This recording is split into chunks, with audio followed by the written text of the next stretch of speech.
My name is Josh Garber. I'm a sculptor, and I've been practicing in the studio for 35 years.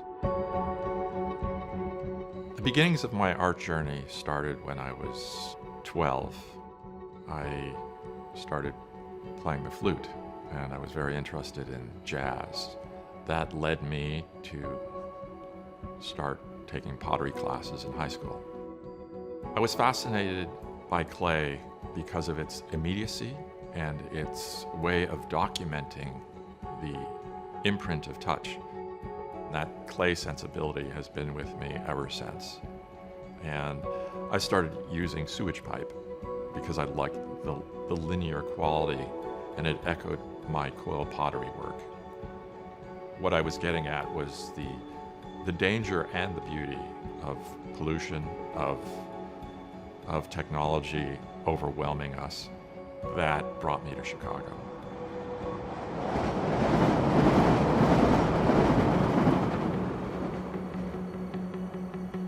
I was intrigued by the industrial imprint that the city had and still has.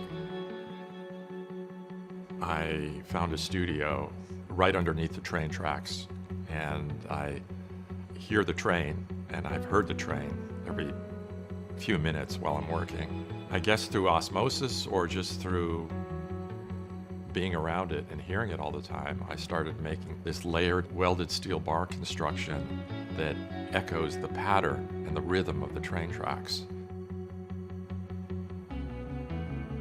It wasn't just the L tracks I was attracted to. I was also attracted to the large bolts and hex nuts that were sticking out of all the columns. When I started doing my screw and hex nut series, I wanted to really push the edges of what play is and what it meant to me. In particular, I was thinking about making metal soft and sensual.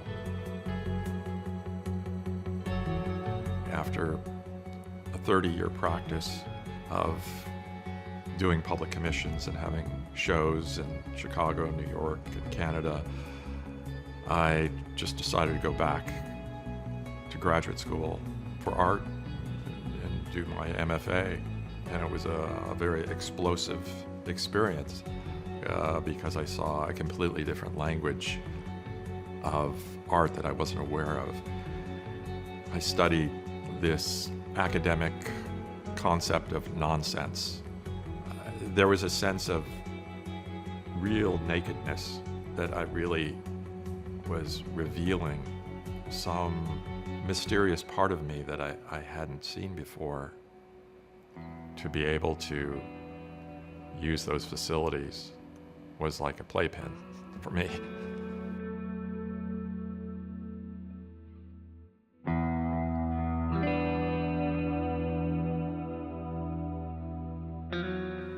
It took me a while to synthesize these influences.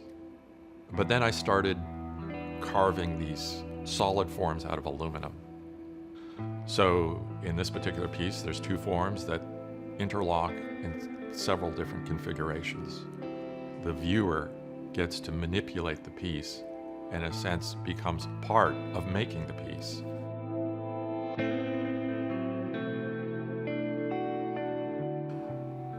The public work to me, especially with the interactive tactile quality, offers the community a greater connection to the artwork. In other words, when they go by it, when they touch it, when they sit on it, they actually have a bit of ownership, which is very important to my public work. It doesn't happen with all public work, because all public work, sometimes you can't go near it. It's not meant to be touched.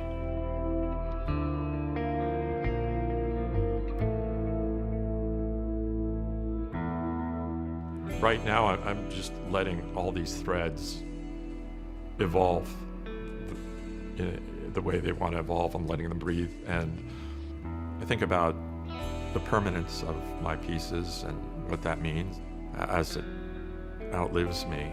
I think that I want to leave something that is joyous, that is stimulating and joyous and alive.